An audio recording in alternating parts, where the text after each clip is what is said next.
I paid my sister's $2,500 monthly rent for years. She called me a jerk and cut me off, so I turned the payments off.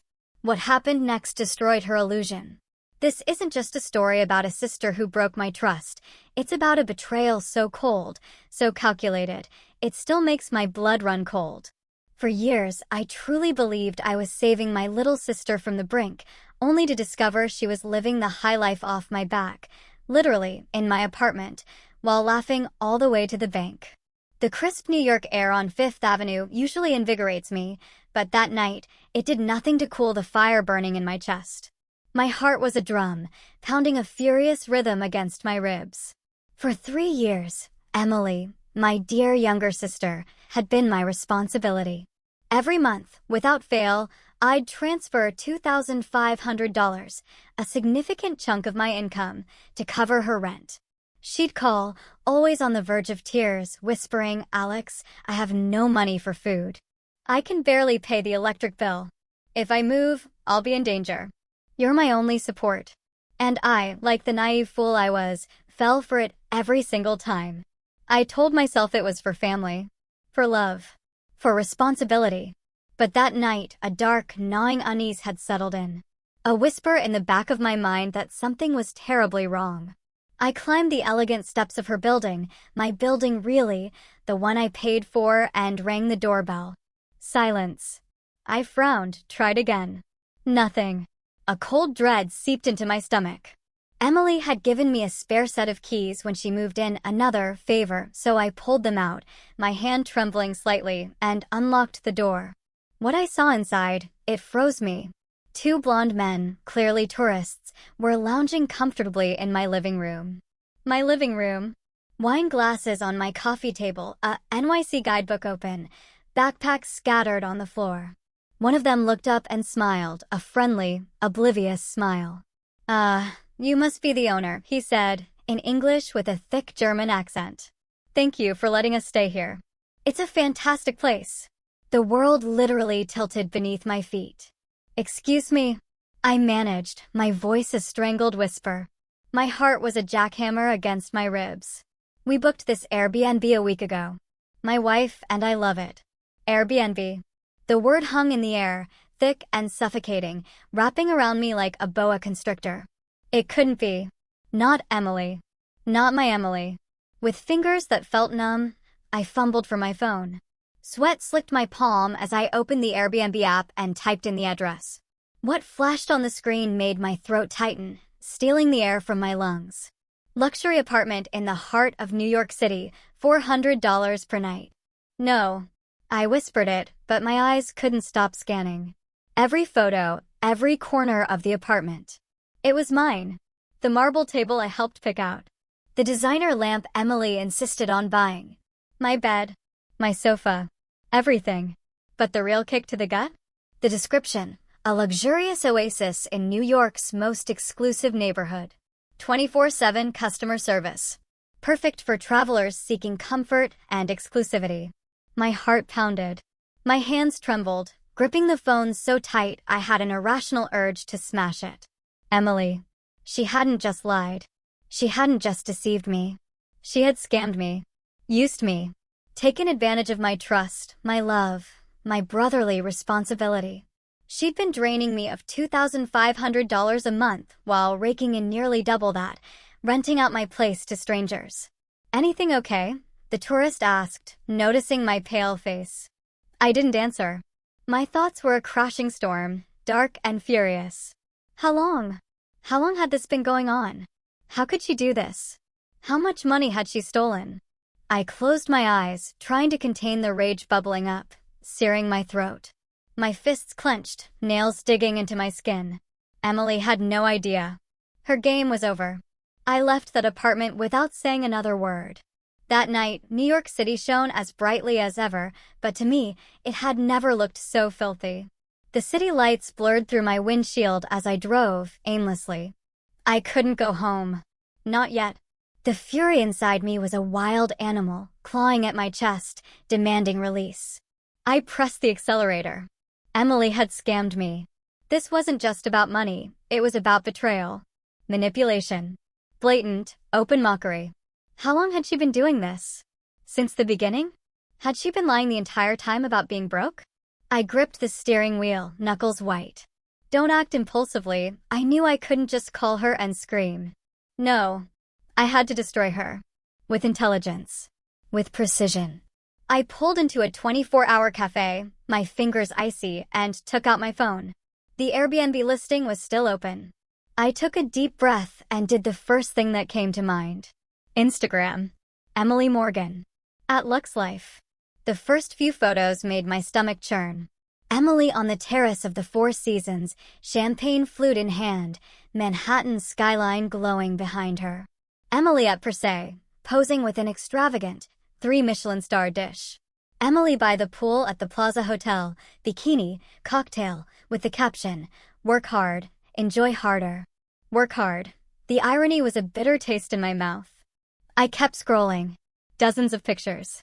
Designer clothes. Luxury luggage at the airport. Dining at exclusive spots. Every single post was a slap to the face. How much of this luxury did she steal from me? A roar rose in my throat. But the worst, the absolute worst, came when I opened her story highlights. A folder titled, "My Sweet Home." I clicked. The first video showed my apartment. But it wasn't a home. It was a luxury showroom for tourists. Emily recorded the living room, the kitchen, the view from the balcony. I worked so hard to get this place, but it was worth it. Her voice cooed sweetly over the video. The next one showed a foreign couple smiling at the camera. "Welcome to New York, guys. Hope you enjoy your stay in my apartment." The phone nearly slipped from my hands. Oh my God, Emily, my blood boiled. I shut my eyes, taking a deep, shuddering breath. This wasn't just a lie anymore. This was a direct insult. A spit in the face. "Alexander, where are you?" 3 dots appeared. Then, Emily, at home. Why, at home, a lie. I checked the time. 12:23 a.m. I reopened the Airbnb app. My apartment's listing was still up. Status, booked until Saturday. Emily wasn't home. Where the hell was she? Clenching my jaw, I scrolled through her stories until I found it. Location, the Plaza Hotel. 2 hours ago. She'd posted a story from the hotel's bar, holding a cocktail. Caption, "A toast to the life I deserve." I let out a dry, humorless laugh. The life you deserve, we'll see about that. I started the car. Emily had no idea what was coming. The engine roared through the silent New York night as I drove toward the plaza. My hands were still tight on the wheel, my jaw aching from clenching. My mind wasn't clear, just one image flashing on repeat. Emily, raising her glass, toasting to the life she deserved, while I paid her damn rent. No. Not anymore. I swerved sharply into Columbus Circle, parking right in front of the Grand Hotel. Stepping out, I felt the fury pulsing in my chest with every heartbeat. She had no idea I had found her out. The lobby of the Plaza Hotel was a spectacle of marble and crystal chandeliers, but I couldn't care less. My eyes scanned the room until they landed on her. Emily. She was at the bar, relaxed, smiling, comfortably settled on a velvet couch, a glass of Dom Perignon in hand. She wasn't alone. Across from her, a suited man was laughing, leaning toward her in a clearly flirtatious manner. He looked like one of those executives who played at being rich with borrowed money. And Emily, in her tight red dress and crimson lipstick, was the perfect image of a high-maintenance woman who lived off other people's cash. A shiver of pure, cold fury ran up my spine. No more games. I approached with firm steps, ignoring the soft background music and the curious glance from the bartender as I passed. Emily kept laughing, swirling her glass elegantly, until she saw me. The color drained from her face. What are you doing here?" she stammered, setting her glass down. The man beside her glanced at me with curiosity, but I didn't even spare him a look. "Stand up." My voice was low, tense, barely a whisper. "Alex, this isn't the time. Stand. Now." Emily blinked, feigning confusion. "Please don't make a scene." "A scene?" I let out another dry laugh and tossed my phone onto the table. The screen still displayed the Airbnb listing. Her listing. For my apartment. Emily stared at it, and her expression shifted. Panic. This isn't. Don't take me for a fool. I cut her off, leaning over the table. 3 years. 3 damn years I've been paying your rent while you made money behind my back. 3 years, Emily. The man beside her shifted uncomfortably. I think I should leave. Yes, you should, I snapped, not breaking eye contact with my sister. The guy stood up quickly and walked away without looking back. Emily swallowed hard. Listen, I can explain. I don't want your explanations. I want to know how much money you stole from me. I didn't steal anything, she whispered, glancing around nervously, as if afraid someone might hear. I clenched my fists. Oh, really? Then tell me, where do you sleep when your apartment is booked? Emily looked away. In 5-star hotels, right? With my money. I watched her lick her lips, desperately searching for a believable lie. But there wasn't one. Not this time. How much? I repeated, planting my hands firmly on the table. I want the exact number. Emily clicked her tongue. Why does it even matter? Why are you so upset? It's not like you don't have money. Silence. A silence so thick that the only sound was the soft melody of the pianist in the background. I felt heat rising in my chest. There it was. That arrogant attitude. That cheap justification. Emily had never felt guilty. Not once. I leaned in closer, my voice a sharp whisper. Tell me something, Emily. If it didn't matter, why lie? Why pretend you couldn't even pay the electric bill while living like a damn queen? She looked away. Because I knew that if I told you, you'd stop paying for me. A bitter laugh rose in my throat. Unbelievable. You say it like it's nothing. Emily lifted her chin defiantly. Look, Alex, I didn't do anything illegal. You were just naive enough never to ask. Boom. The final blow. A confession disguised as mockery. I stared at her for a long second, then let out a dry chuckle. You know what? You're right. Emily blinked, caught off guard. What? You're right. I was a fool. But do you know what's the best thing about realizing something like that? I straightened up, grabbed my phone from the table, and slid it into my pocket. That now I can fix it. I turned and walked out of the hotel without looking back. Emily remained seated, pale, her mouth slightly open. She didn't know it yet, but her life of luxury had just died. The echo of my own footsteps on the marble floor was the only sound I heard. My heart was pounding, but my mind had never been clearer. There was no turning back. I got into my car and slammed the door shut, taking a deep breath.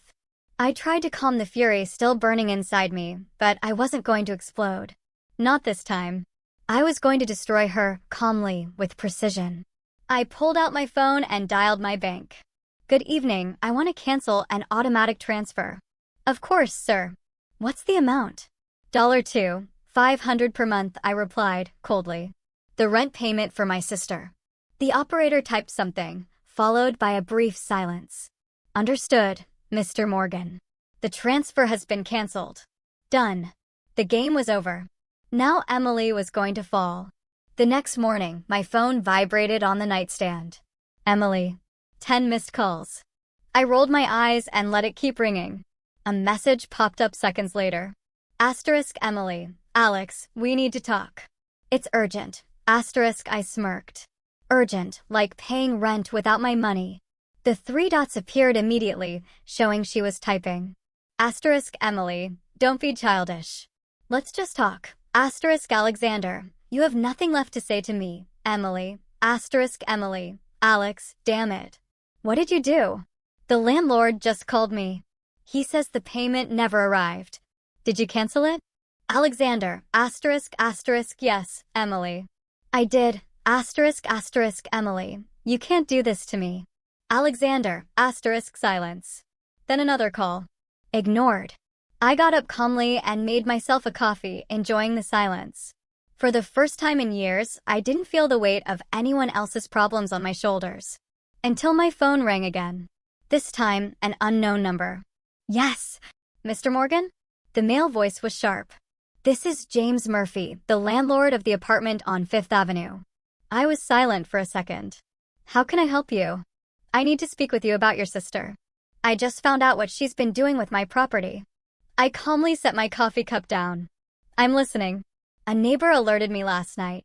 I checked on Airbnb and, sure enough, Emily has been renting the apartment to tourists without my permission. I'm not surprised, I said, a faint, vindictive smile playing on my lips. What do you plan to do about it? Evict her. A wave of pure satisfaction washed over me. Good decision. The lease is under her name, right? Yes. But I need you to come sign the cancellation of the lease. Tell me when and I'll be there. Today. At 4 p.m. See you then. I hung up. For the first time in years, I felt free. At 4 p.m., I arrived at the landlord's office and signed the paperwork with an almost therapeutic calm. That was the final nail in the coffin of Emily's luxurious life. When I left the building, my phone exploded with calls again. Emily. I ignored the first 3, then the 4th. But on the 5th, I decided to answer. What's up, sis? I've been evicted from the apartment, she yelled, her voice raw with panic. The landlord says you canceled the lease. How could you do this to me? I let out a low chuckle. Me? No, Emily. You did this to yourself. She gasped, unable to believe what she was hearing. You have nowhere to go, do you? I said mockingly. Alex, please. I don't have a home. I don't have money. I don't have anything. Welcome to reality, Emily. Silence. Then a muffled sob. Alex, I can't live on the street. Not my problem. But I'm your sister. I thought you were my sister, I retorted, my voice like ice. But you only saw me as an ATM. Silence again, but this time, she knew she had lost. Tell me, Emily, I added, my tone cutting, what luxury hotel will you be staying in tonight? She didn't answer. I thought you worked hard for the life you deserve, don't you? She sobbed again. Don't call me again. And I hung up. Then I blocked her number.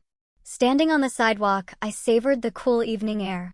For the first time in years, I didn't have to carry anyone else's burdens.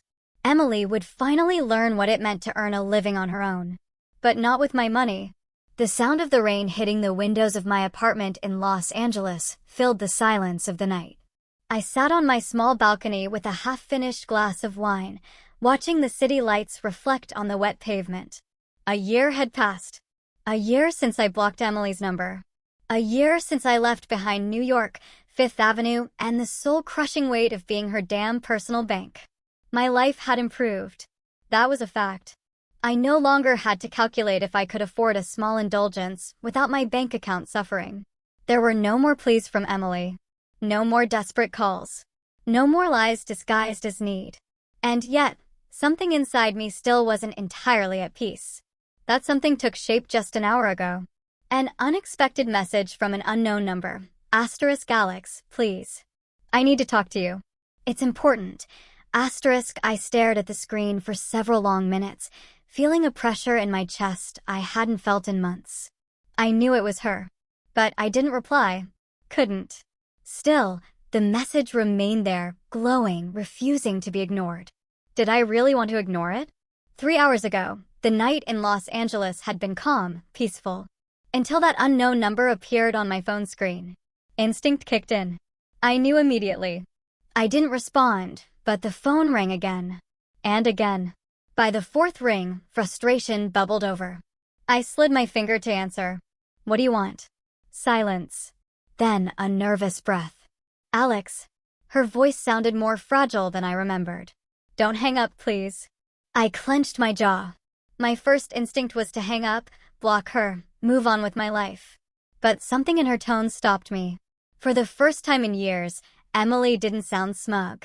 She didn't sound like the woman who thought she was untouchable. She sounded broken. We have nothing to talk about. Yes, we do, she exhaled in a whisper. We've had it all this time, but you never wanted to listen to me. I let out a dry chuckle. Listen to you? After you stole from me? After you lied to my face for years? I know. That simple phrase threw me off. You know? I repeated, frowning. Yes. And I'm sorry. Silence. I rested my elbow on the table, massaging the bridge of my nose. What was I supposed to do with that? Emily, I don't care. I'm in New York. In a horrible hostel in the Bronx. I closed my eyes. Not my problem. I know. Again. But not in a mocking tone. Not in a manipulative tone. Not in the tone I had come to know. I just wanted to tell you that you were right. A chill crawled down my neck. Right about what? About everything. Silence. She took a deep breath. When you let me fall, I thought you'd cave. That you'd come back. I didn't say anything. But you didn't. And I realized. I didn't know how to do anything without you. She ran her tongue across her tense lips. I discovered what it really means to be alone, Alex. Not having money. Not having real friends. Not having anywhere to go. I squeezed my eyes shut tightly. This was what I had always wanted, right? For her to understand. For her to pay for what she did. But then why did my chest feel so heavy? I didn't call you to ask for money. I didn't call you to get me out of here. I swallowed hard. Then what for? To ask you if there's a chance you'll forgive me. A knot tightened in my throat. I don't know. Tell me when you know. And she hung up. Now, on the balcony, the message still glowed on the screen. Asterisk Alex, please. I need to talk to you. It's important. Asterisk, I closed my eyes. It had been a year since I got my life back, since I stopped being my sister's puppet. And yet tonight, sitting under the rain with a half-finished glass of wine, I realized that my story wasn't over. I didn't know what to do. Did Emily deserve a second chance? Or can some betrayals simply never be forgiven? I took a deep breath and slid my finger across the screen. I didn't reply, but I didn't delete the message either. I looked at the reflection of the city lights in my glass and asked myself the question I couldn't answer. What would you do?